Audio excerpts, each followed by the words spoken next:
Olá, moçada. Voltando então, pós-enchente, né? Passamos aí um mês sem lives, até em respeito às vítimas todas, né? E também para não atrapalhar todo o trabalho que estava sendo feito, né? Então, aprendi aí que quando a gente não pode ajudar, pelo menos a gente não atrapalha, né? Então, hoje estamos voltando com as nossas lives e trazendo um convidado ilustre aqui, o jornalista Carlos Comazon, que vai falar do seu livro A Cor Púrpura da Epilepsia. E para a apresentação, eu vou ler aqui a apresentação que ele fez no livro, que resume bastante aí a história do Carlos. Nasceu e se criou na Cidade Baixa, em Porto Alegre. No pré-primário do Colégio Anchieta, recorreu ao colega ao lado para saber com qual cor se pintava o rosto do boneco. Tasquei o laranja. Era 1968, ditadura no Brasil e muitas revoluções por minuto. Época de É Proibido Proibir, tropicalismo, hippies, flower power, estudantes nas ruas, guerra do Vietnã, bombas Nepal e de jogar futebol com os amigos no bairro, não importava se fosse no quintal, no meio da rua ou no ginásio da Igreja Sagrada Família. Até hoje, acompanha a imagem do adolescente sentado no pátio da escola, em posição de lótus, e mãos pousadas sobre as pernas, cabelos compridos, meditando como um monge. Na escola, se saía bem na redação, mas foi tentar curso de engenharia. Desistiu pelo caminho. Achou a sua turma quando entrou para o curso de jornalismo na Universidade Federal do Rio Grande do Sul. Fazer livros era muita pretensão. Julgo em vocês. E agora nós vamos saber do livro, então. Boa noite, Carlos. Tudo bem? Boa noite, tudo bem? Então, essa apresentação aí é bem informal, porque eu achei que tinha mais a ver comigo do que um currículo, com trajetórias, essas coisas. Mas aí, nessa apresentação, eu cito algumas coisas que me formaram, assim, inclusive de valores. Então, embora a Guerra do Vietnã, por exemplo, fosse pequeno, criança, mas era uma coisa do meu dia a dia, porque meu pai levava para o colégio de carro e trazia, e eu ia ouvindo o noticiário da guerra, e aqueles nomes, Phnom Penh, Saigon. Então, embora eu não entendesse ainda muito bem como é que aquilo funcionava, são coisas que fazem parte assim Ficaram da minha gravados na formação, memória. gravados na memória. E assim como o Flower Power também, né, aquela fase do movimento hippie, são coisas lá de trás que me formaram, né? Embora lá criança não entendesse completamente as coisas, mas que fazem parte da minha formação, tanto quanto os currículos formais aí que veio Uhum. depois. Maravilha. Eu, na chamada que eu fiz hoje ao longo do dia, Carlos, eu fiz um resumo mais ou menos da tua história, né? Que Sim, a epilepsia surgiu na tua vida ainda com 2 anos de idade, né? isso. E depois, até os 32, tu conviveste aí com uma série de dificuldades, com uma série de desafios, né? Acho que podemos começar por aí, porque o livro é consequência desse conjunto Sim. de vivências, né? Pois é, então, assim, eu tô com 62 anos agora, fiz em março, né? E, aliás, tu estava de aniversário ontem, parabéns. E somos Obrigado. quase da mesma idade. É. Mas eu tenho agora 62 e eu fiz a minha neurocirurgia com 32. Agora, há poucos dias atrás, fez 30 anos que eu fiz a cirurgia que resolveu o meu problema, né?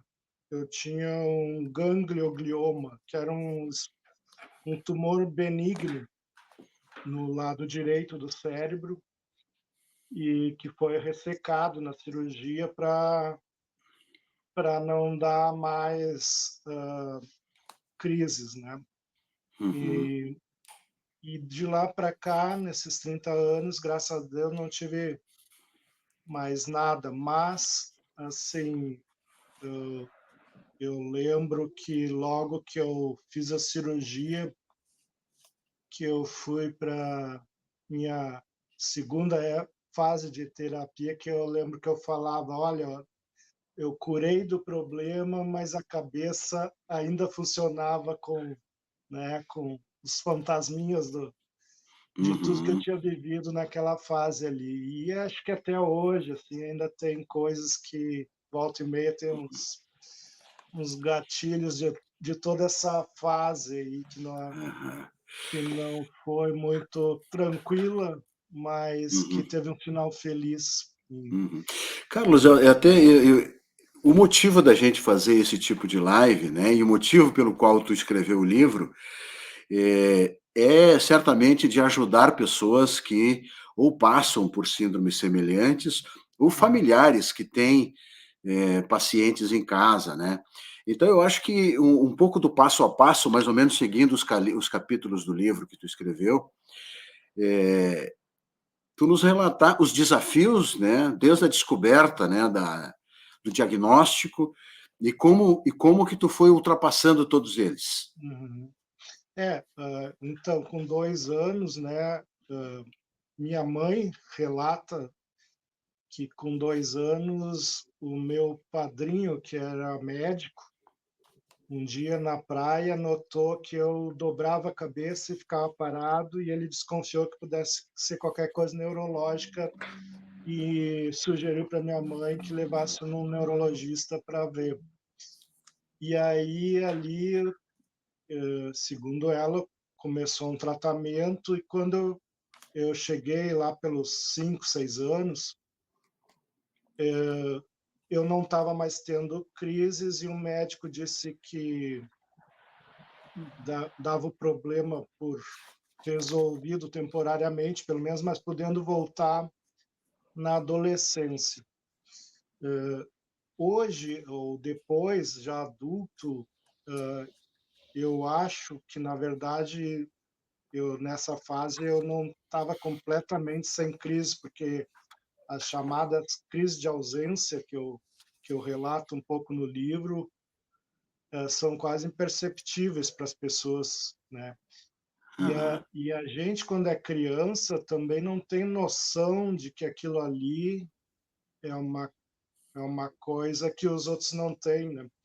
Eu tenho assim a ideia de no colégio, nessa fase da infância, eu ter um estranhamento ali no recreio e tal, mas não ter a ideia do que era aquilo. E isso eu acho que é uma complicação para quem tem esse tipo de coisa, né? Principalmente criança, para se dar conta, né? Como é que tu Uhum. relata para as pessoas? Eu só fui relatar que eu tinha esse tipo de estranhamento bem mais tarde, lá para minha mãe, lá pelos 10, 11 anos, e ela logo assim percebeu que podia ser a volta daquele problema lá tratado anteriormente. E aí me Uhum. levou de volta para o neurologista para recomeçar um tratamento que aí foi até a fase adulta, a vida adulta, né? Mas Uhum. essa fase da infância é, é muito difícil que a criança tenha noção do que é aquilo, né, a ponto de relatar. A não ser que tu tenha crises epiléticas generalizadas, que são aquelas de cair no chão, né, que eu tinha também, mas eram em menor quantidade do que as crises de ausência, que eu tinha praticamente todo dia e às vezes várias vezes por dia, né? Senão aquelas crises generalizadas são mais perceptíveis, tal, e é o que todo mundo mais ou menos conhece como epilepsia. Mas tem essas outros tipos de epilepsia, como as ausências, que são praticamente imperceptíveis para as Uhum. outras pessoas, só E, tu e, relata. e, Carlos, é a primeira vez que eu leio um livro sobre o tema, né? Então, eu O que eu conhecia de epilepsia eram as convulsões. Eu acho que a maioria das pessoas só sabe É, identificar a síndrome pelas convulsões, né. As isso. crises de ausência, como tu chama, eu nunca tinha ouvido falar. Tu podia nos relatar um pouco mais como é que é essa crise de ausência? Então, uma coisa que eu notei quando o livro se originou de, assim, 2 relatos que eu fiz no Facebook primeiro, né, o primeiro capítulo do livro é basicamente a junção desses 2 postagens que eu fiz uma vez no Facebook falando um pouco de como era uma crise.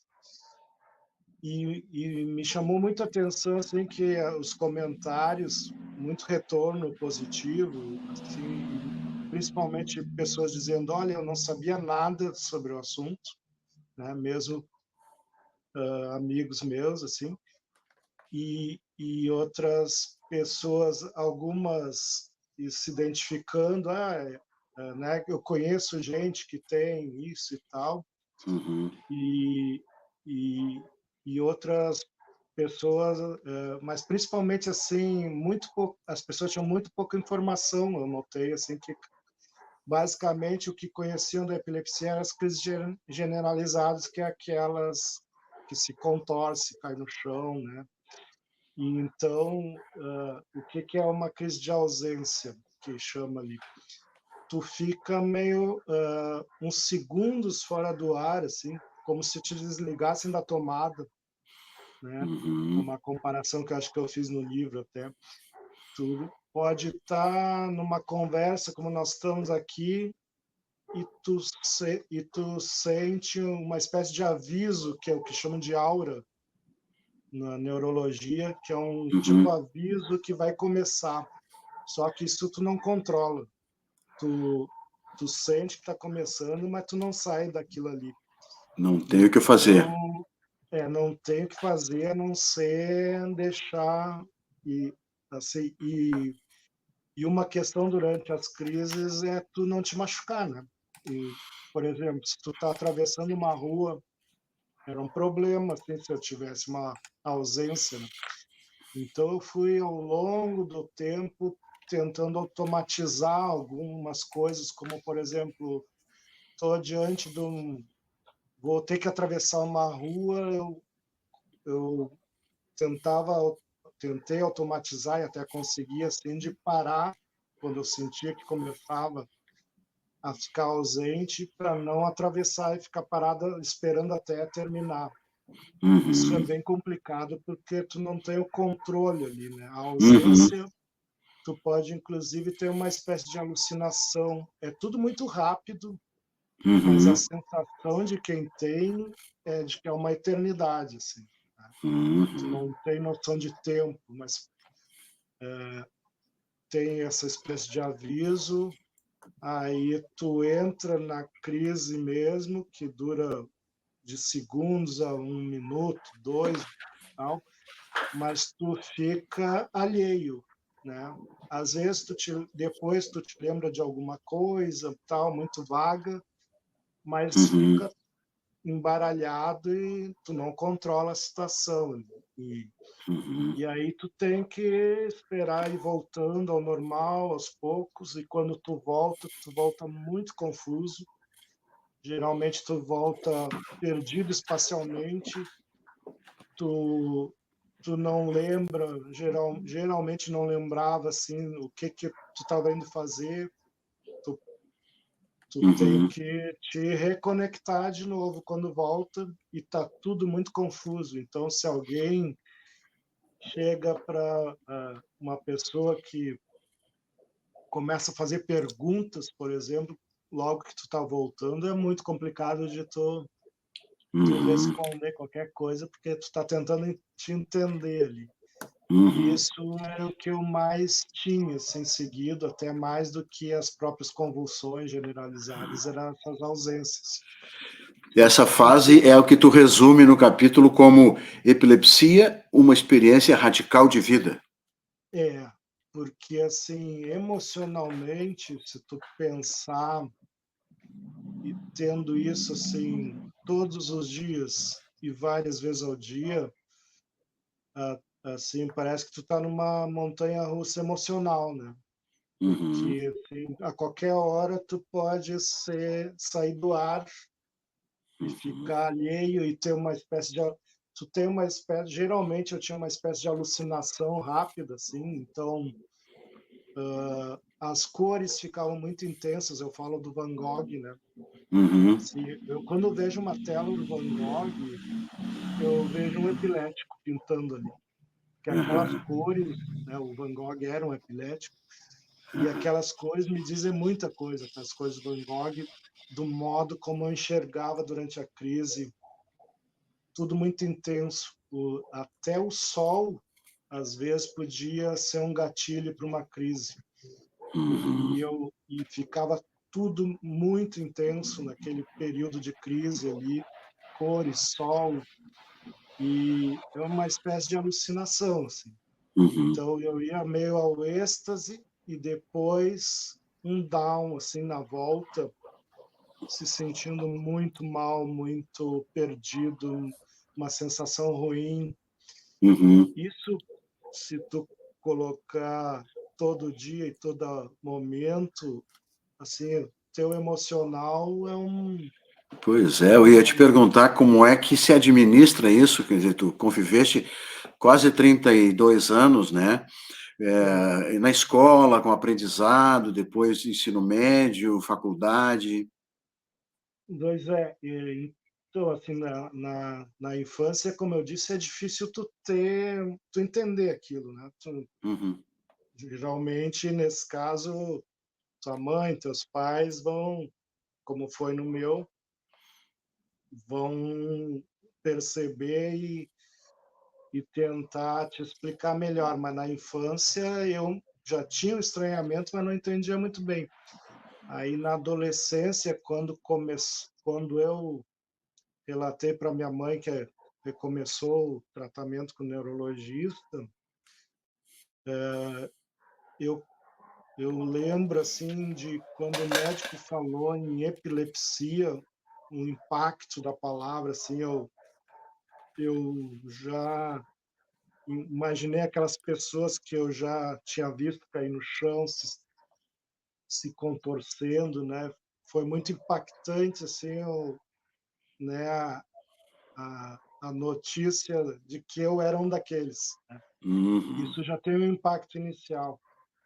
E daí tu vai ter que aprender a conviver e a entender e aceitar certas limitações. Por exemplo, toma remédio, não pode beber.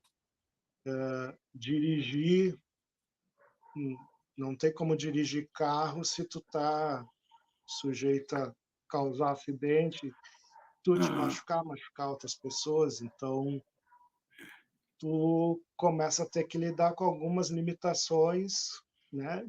E os casos variam muito, mas no meu caso tinham pelo menos essas limitações. Passar roupa a ferro é uma coisa impensável, por exemplo, Aham. lidar com fogo, né? Tem aquele caso famoso da mãe do Teixeirinha, né, que deu origem ao Coração de Luto, né, Aham. que ela era epilética e estava fazendo fogo em casa e caiu na fogueira durante um ataque epilético e morreu, né? Uhum. E o Teixeirinha fez a música, o Coração de Luto, contando a Uhum. história. Então tu começa a conviver com, né, a tentar entender que dali para frente, assim, tu vai ter Uhum. algumas limitações, né, mas ao mesmo tempo, assim, quando tu tem um diagnóstico, já também abre, né, assim, um horizonte para tu saber com o que tu tá lidando, isso é muito importante, Hein, porque Carlos, em caso de qualquer enfermidade, né, mas a importância de uma família atenta e dedicada é fundamental, né? sim, no meu caso foi fundamental, né. Meus pais sempre acompanharam de perto e graças a eles eu pude fazer a cirurgia depois, sempre me deram muita força.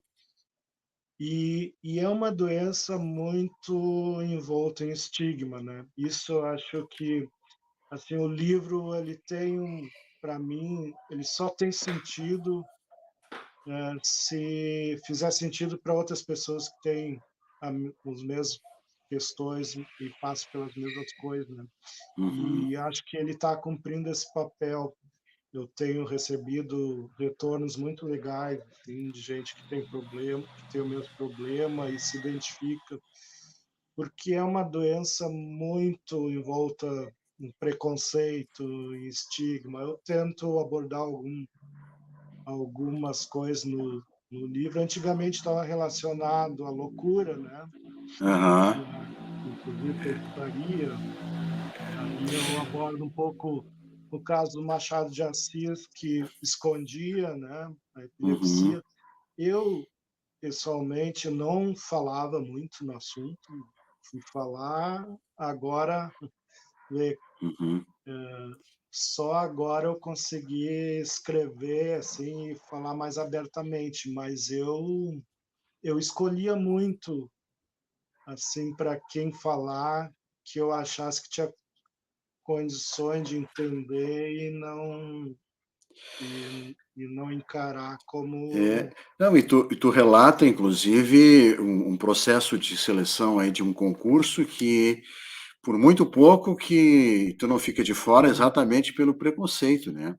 exato, eu foi impressionante, assim, porque foi uma época que eu tinha recém feito a cirurgia e eu estava na terapia justamente bem nessa época, e aí surgiu a oportunidade do concurso, e eu tirei primeiro lugar, o que foi para mim, assim, além da coisa em si, foi uma espécie de atestado de que estava tudo bem comigo, né. Aham.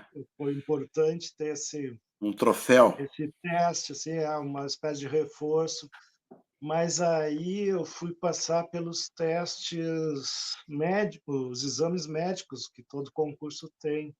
Eu jamais esperaria, assim, que uma médica, tivesse um preconceito e eu e aí faz os exames, tal, ela me pergunta se eu tinha mais alguma coisa para falar, e eu, me achando muito resolvido, enfim, qual é o mal que tem? Eu disse: "Não, eu fiz uma cirurgia mas tô sem ter nada e tal". E aí a coisa, a partir dali, começou a complicar para mim, a ponto dela dizer que ela não ia poder me passar, porque e era uma coisa, assim, impensável. Eu pensaria de qualquer outro, mesmo de um médico, né, que fosse ter Uhum. problema. As pessoas me perguntavam depois: "Mas por que tu falou?" Eu disse: "Ah, porque eu achei que não tinha mais problema de falar", e É. a realidade se impôs, que mesmo depois eu ainda tinha que cuidar É, isso para isso é falar. importante para quem está nos vendo, né, porque é isso, Sim, não que o paciente, como tu não precisava esconder, nenhum precisa esconder, mas aí não por ti, mas pelos outros, né. a gente não tem ideia, assim, às vezes, de quanto é forte, tanto assim que hoje há um cuidado. Até quando eu estava escrevendo o livro, o pessoal da Associação Brasileira de Epilepsia disse: "Ah, não usa epilético, porque tem já uma carga muito forte a palavra epilético, né, assim como tem aidético, tinha uma carga forte e tal, então usa a pessoa com epilepsia e tal". Eu procurei usar mais esses termos, porque realmente, assim, a palavra epilético, ela é carregada de um Uhum. preconceito enorme, né. Eu mesmo, quando recebi a notícia, assim, que eu tinha, eu já me imaginei no chão caído, me estribuchando, porque é terrível a Sim, imagem que era se essa faz, a imagem que se tinha, né. é uma carga muito forte de preconceito, né. E tu vai lidar muito com isso, assim, na trajetória, mas tu tem que aprender aí em frente, né. Isso Uhum, eu acho que é o mais complicado, mas a gente vai aprendendo a lidar. uhum, Eu era muito inconformado até surgir a perspectiva da cirurgia, assim, eu não me conformava muito que eu tinha que me contentar com aquela as situação, limitações. né. É. Então os médicos me diziam: "Não, leva a vida normal". E eu pensava comigo: "Vida normal como, né? Tô toda hora saindo fora do ar e tendo Uhum. umas alucinações e ficando todo confuso, que vida normal é essa, né?". É. Carlos, uma parte importante que eu acho que é bom a gente abordar, que tu conviveste esse tempo todo com as medicações, né? Como administrar a vida, sendo medicado diariamente, os cuidados que se tem que tomar. Eu acho que eu passei, se não por todas os remédios que tinha, acho que a maioria deles, dos mais tradicionais. Hoje em dia até tem o canabidiol que estão usando em certos casos, mas também não é uma panaceia para todos os males, mas eu tenho acompanhado que está sendo usado em casos de pessoas que têm crises assim diárias e várias vezes ao dia, que às vezes consegue controlar, mas nenhum remédio assim é para todos os casos. Cada caso é muito específico. Mas o problema é que não tem remédio que não tem efeito colateral. Uhum, Então eu fui para a engenharia, tinha aula de desenho e a minha mão tremia, tremia assim por causa dos remédios, que eram uhum, muito fortes. E e aí, assim, não controla com remédio, aí testa com outro, não controla também, né. A cirurgia, assim, é o último, né, o último recurso e a gente não controla. Não é que todo mundo que tem epilepsia vai fazer cirurgia. é. Não, Carlos, e assim é importante que tu contes para quem está nos vendo esse período, porque na época só se fazia essa cirurgia em São Paulo, né? Ficaste um Sim, período internado no Hospital de Clínicas lá, mas só é, 4 anos depois tu conseguiu fazer a cirurgia. pois é, aqui, quando eu fui para lá, aqui estava recém começando na PUC, mas lá estava muito mais adiantado. Então, o meu médico, que era o Dr. Kliman, ele me mandou para lá, porque lá, assim, aqui estava no começo, lá já tinham feito, sei lá, 500. Então, eu fui para o Hospital de Clínicas pelo SUS e fui, assim, essa primeira vez, que eu tinha 28 anos, eu fui para resolver, ficar poucos dias, no fim fiquei, acho que 4 meses lá, porque, assim, te reviram de cabeça para baixo para fazer todos os exames e ter muita segurança para fazer a cirurgia, né. Uhum, E no final, eles concluíram que não tinham segurança ainda de que eu não tivesse a lesão dos 2 lados do cérebro, uhum, então eles ainda precisavam testar isso. E essa época era a época que estava recém surgindo a ressonância magnética. Só tinha 2 hospitais em São Paulo que tinham ressonância magnética. E aí foi quando apareceu lá a lesão mais visível. E aí eu voltei assim muito desanimado de não ter feito, porque eles não se sentiam seguros de que não tivesse o que eles chamavam de espelhamento do outro lado do hemisfério cerebral, né. Às vezes uhum, a lesão cria um espelhamento do outro lado, tal. E aí eu não fiz, e até porque o teste de VADA que eles fazem também para testar se isolando um lado do cérebro, o outro segura a onda, eu me fui mal. Então tudo isso acabou que eu não fiz a cirurgia lá depois de ficar 4 meses lá, mas foi aquela vivência lá, assim, no dentro do hospital de clínicas, foi incrível, assim, porque ali todos basicamente tinham os mesmos. problemas, os meus Pois é, questões. tu dedicou um capítulo ou mais até sobre esse período aí, porque tinham vários casos. Conta um pouco para nós. Então, assim, uma das coisas da epilepsia, geralmente, é tu te sentir meio um ET, né? Porque, assim, ah, no momento que tu toma consciência que outros têm as mesmas questões, os mesmos problemas, e acho que o livro tenta cumprir um pouco esse papel, assim, é muito importante. E lá, assim, a gente ficava numa enfermaria, todos que eram candidatos à cirurgia ou que estavam em investigação, e o pessoal da cirurgia da hipófise também, por acromegalia, estava tudo na mesma enfermaria. No andar de Uhum, cima, que era eles estavam lá formando na época o Instituto de Cérebro de lá. Então, no andar de cima tinha os doentes mentais, né, que eu falo en passant ali no livro também, uhum, que eu vi às vezes. E, e aí tinha o refeitório comum para todos, e aí tinha os enfermeiros no refeitório cuidando quem tinha crise, caía. A gente não usava faca para não se machucar, então eles vinham partir para nós.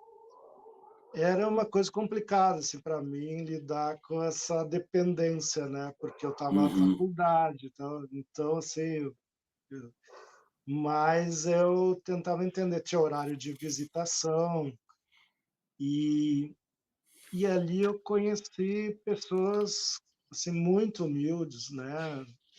De tudo que é lugar do Brasil estava ali, uhum, pessoas às vezes, em geral, muito humilde, muito simples, e que foi assim, um divisor de águas para mim, daquela vivência.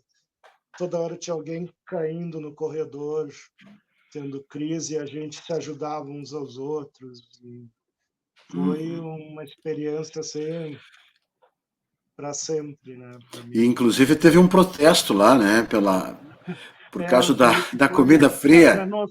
até no hospital eu me meti em movimento quase paredista.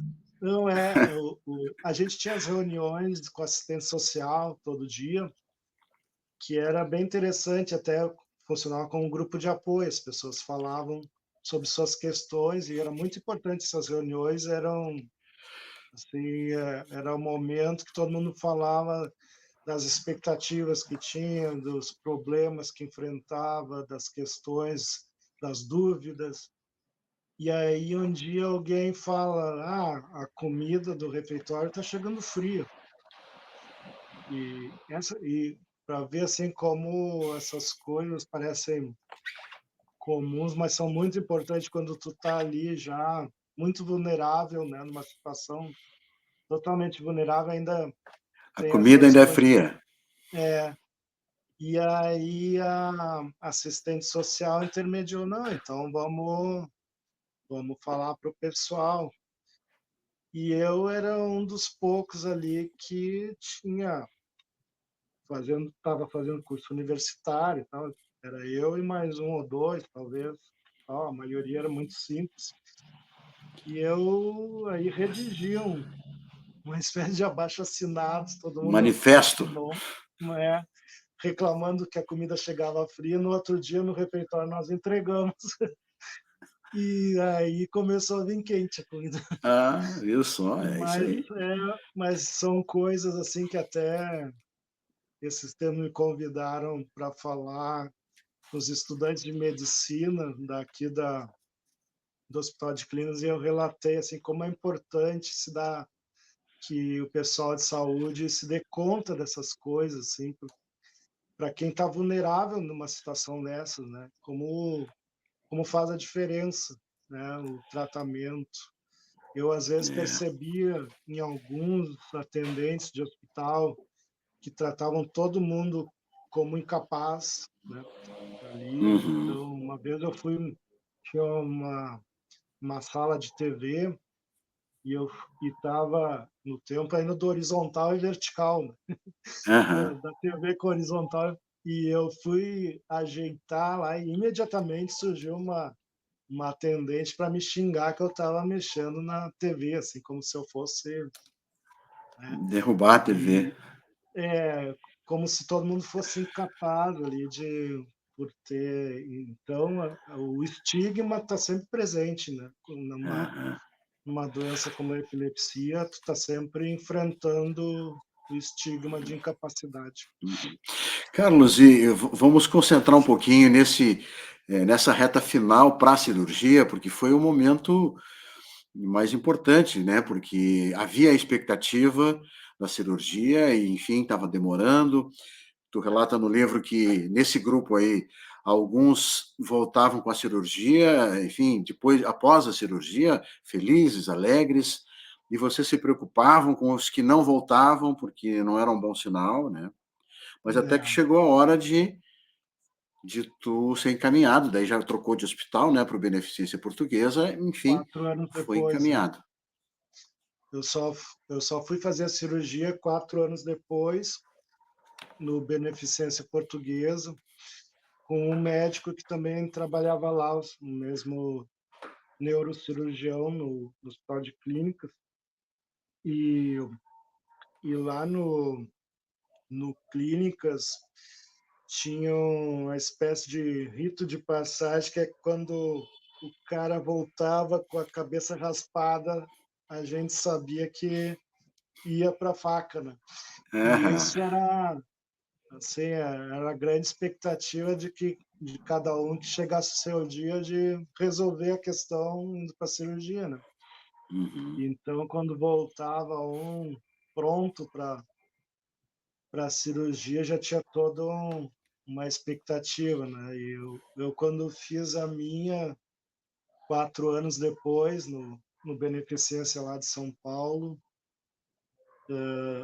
eles me eu saí da cirurgia e eles tinham me raspado metade da cabeça. Eu tinha o cabelo comprido, tinham Aham. raspado metade do cabelo e a outra metade deixado, assim. E eu saí na rua de São Paulo com um bonezinho, disfarçando e feliz da vida com a minha cabeça metade raspada e metade cabeluda, porque cumprindo meu rito de passagem para começar Perto, outra perto vida. da complexidade do caso, raspar metade da cabeça não tem Não, nenhum não era problema. nada, não tinha problema de ficar meio ridículo, assim, mas aí fui raspar o resto lá, feliz da vida. Mas, são pequenas coisas, assim, que tu dá um valor imenso, né, depois, assim, de que tu olha para trás e vê tudo que teve que enfrentar para chegar ali. Mas acho que o livro ele tenta principalmente transmitir esperança, assim, para as pessoas que têm que vale a pena apostar e ter, mesmo assim, quando não tem cura completa, buscar viver a vida mais normal possível e não desistir nunca, né. Porque eu tento Carlos, tem um acompanhar. capítulo que tu fala do o medo dos outros, que é a história É, dos estigmas, né? sim. Isso é muito complicado, assim, porque principalmente nas crises generalizadas, mas na ausência também eu tinha preocupação que se eu estava numa conversa, eu entrava numa crise de ausência que o outro não percebia, eu tentava, assim, não deixar que percebessem, porque eu tinha medo de que percebessem e que tomasse alguma atitude errada, porque na convulsão é muito comum, assim, as pessoas darem tapa e passarem tudo que é tipo de coisa em tipo, assim, até na vontade de ajudar, mas não sabe como, né? E é um Uhum, momento que o que a pessoa que acompanha uma crise tem que fazer é não deixar se machucar, mas sem intervir, deixar a crise completar. As pessoas, às vezes, seguram braços, te seguram e então, assim, o medo dos outros Tu não sabe o que pode acontecer, tu tendo uma crise ali na rua, e sabe-se lá o que tu está sujeito a, né? Uhum. As pessoas, às vezes, na melhor das intenções, mas se apavoram. É uma coisa Então, apavorante para a maioria das e- pessoas. então enumera para nós, que eu acho que é bem útil isso, Carlos, o que não fazer ao tentar ajudar uma pessoa em Então, convulsão. segurar, jamais assim, tu segurar uma pessoa, tem que ajeitar ela, melhor é colocar ela de lado para que se tiver babando, escorra e não se engula a saliva. Jamais puxar a língua, como alguns fazem, aquela lenda de que engole a língua, né? Jamais Uhum. fazer isso, porque tu só piora tudo. Uhum. Então, assim, deixar completar a crise, porque a crise, assim como começa, ela vai terminar naturalmente. E se puder botar uma almofadinha na cabeça para a pessoa não se machucar, esse tipo de coisa, assim. Mas basicamente é proteger para não se machucar. Jamais interferir agarrando, segurando o braço, segurando a perna para não tremer. Em geral, eu entendo assim que as pessoas ficam muito apavorante tu ver alguém em crise, mas a crise tem um ciclo, né? Que assim como ela começa, Uhum. ela se desenvolve e termina. E o melhor que se pode fazer é proteger, mas sem interferir, deixar Uhum. passar, impedir que se bata em alguma coisa, se tiver alguma coisa por perto que pode machucar, retirar, esse tipo de Uhum. coisa só.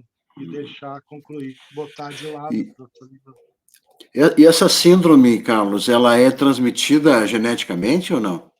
Não, assim, isso é outra questão que, assim, as pessoas acham que a baba pode contaminar, né, passar para outros, Contagiosa. e isso, a doença é envolta em uma série de lendas, assim, e quanto mais para o passado a gente vai, mais associado com a loucura, né, a epilepsia estava, tanto que tratavam em asilos, em manicômios, né, as pessoas eram até proibidas de casar para não ter filhos, ou de ter Uhum. filhos quando casavam, né, e eram segregadas para que outras pessoas não pegassem a doença, né. E isso tudo é lenda, porque a epilepsia não passa para ninguém, é uma questão neurológica, tu tem que tratar, não é também uma questão psicológica, né? Que assim, Uhum. tu tem porque tu emocionalmente, não, assim, as emoções podem ser gatilho para a crise, isso é uma coisa. Tu tá muito nervoso, tu fica mais sujeito, mas tu não tem epilepsia porque tu é nervoso. É Uhum. diferente, tu tem epilepsia porque tu tem um problema neurológico que deve ser tratado. Uhum. Isso é importante das pessoas também entenderem que não é uma frescura, como se dizia. Uhum. É, Carlos, uma pessoa que foi muito importante, tu relata no livro, na tua conclusão de curso de jornalismo, né? O professor Luiz Augusto Fischer, e ele foi importante também no nascimento desse livro, né? Fala um pouco sim. para nós aí. O Fischer era meu professor na época da faculdade, da Fabico, da URGS, né, da comunicação, que fazia jornalismo, e ele era meu orientador daquele coisa de conclusão de curso ali, como é que chama? TCC? PCC. E aí eu estava fazendo sobre tropicalismo e tal, e foi bem na época que eu fui a primeira vez para São Paulo, que surgiu a oportunidade de ir, daí eu interrompi tudo. O Fischer então acompanhou essa fase e eu meio que expliquei para ele o que estava acontecendo e tal. E aí depois na volta, que eu voltei sem fazer a cirurgia, muito desanimado, aí eu resolvi mudar total o meu TCC de assunto, fiz sobre outra coisa que até nem estava tão interessado, mas assim, tipo, eu quero concluir logo esse curso e, e ele acompanhou muito assim esse período que eu fui e agora eu resistia muito a escrever o livro, né?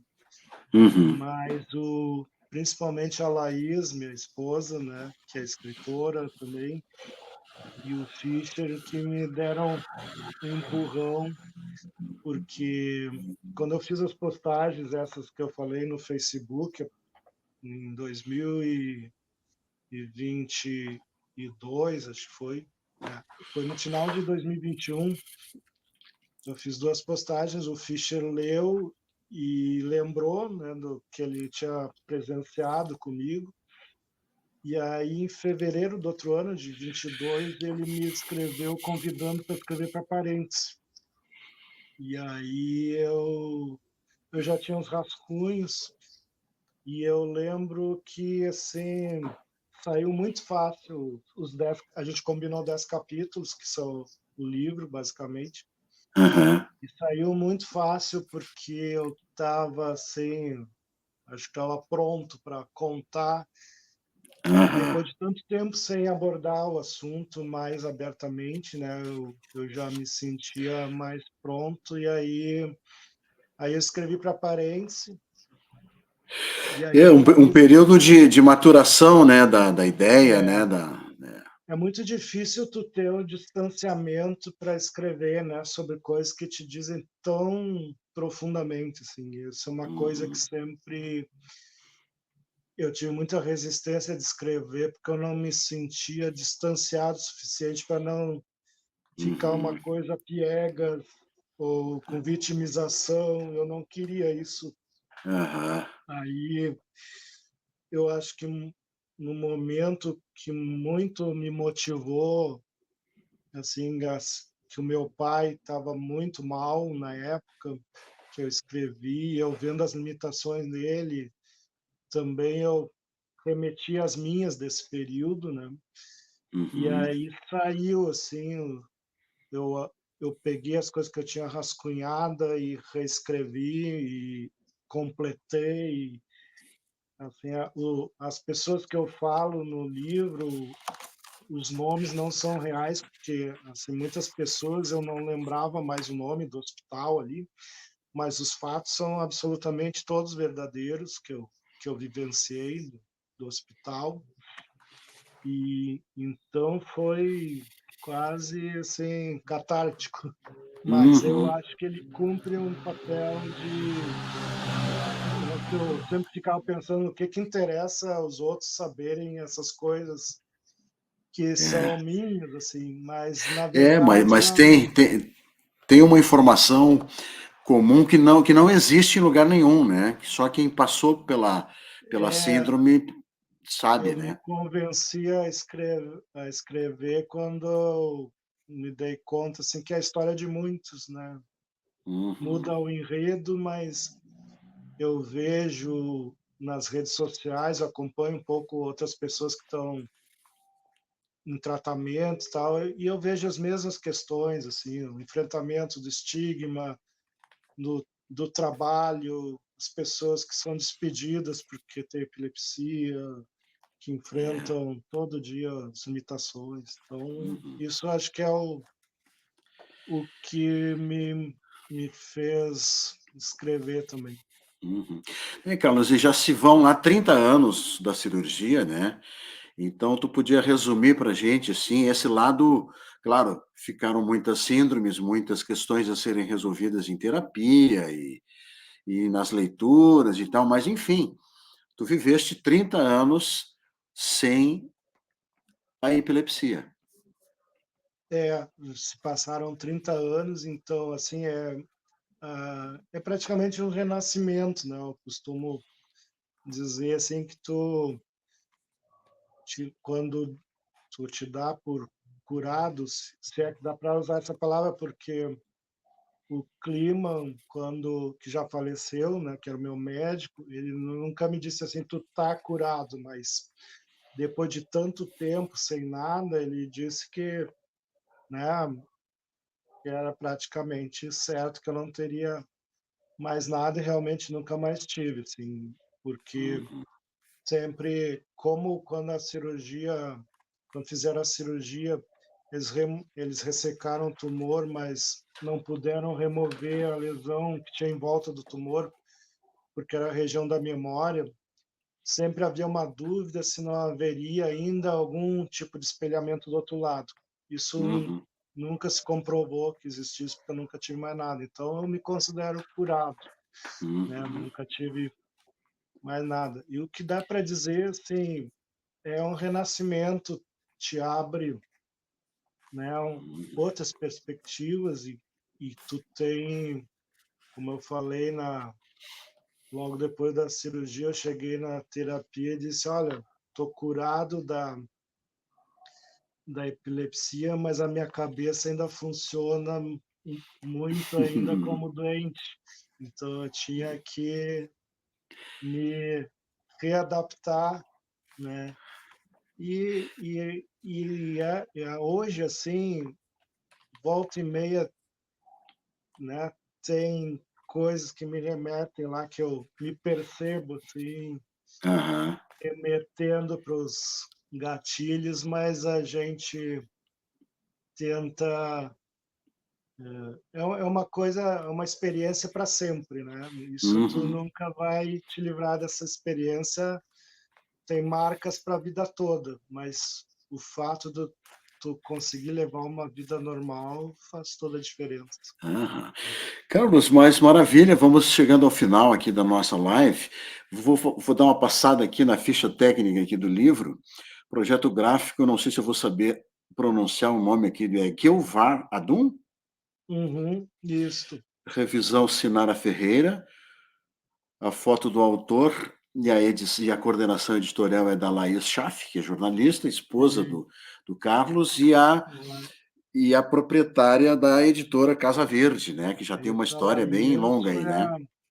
a grande incentivadora para o livro sair, porque eu, por mim, eu não não sairia nada, mas ela me incentivou muito a escrever e a me convencer de que valia a pena, porque a gente sempre fica com muito receio, né, de falar de Aham. coisas tão profundas e tão íntimas, mas se olhar hoje eu olho que não é só a minha história, é a história de muita De muita gente, gente, né? É.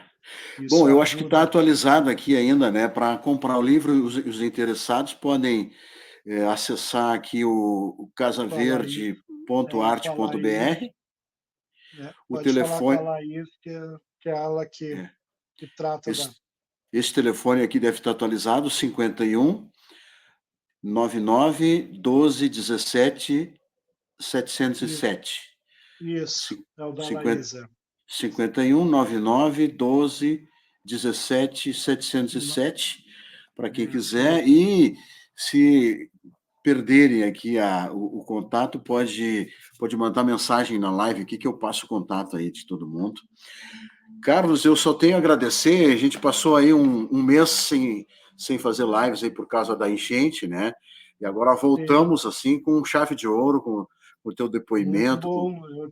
Eu fico muito honrado do convite, assim, e foi muito prazeroso falar e conversar. Acho que é uma conversa informal, mas que a gente pode ser de valia para outros, né. Essa é a nossa ideia desse canal aqui, dessas redes sociais todas, né? Que não estamos preocupados tanto com quantidade, que também é importante, né? Mas com a qualidade, né? Das pautas, para que É, essas pautas nós não veremos aí na grande mídia, né? Então, com aqui certeza. certamente Não é uma temos. pauta que interesse, mas acho que fica como depoimentos, né. Acho que as lives também servem para que os depoimentos fiquem, as pessoas acessem quando quiserem. Uhum. Eu te agradeço muito a oportunidade. Eu que agradeço. Aquele abraço, Carlos. Um abração na Laís lá Abração, também. Ok, até a muito próxima. obrigado. Boa Valeu. noite. Boa noite.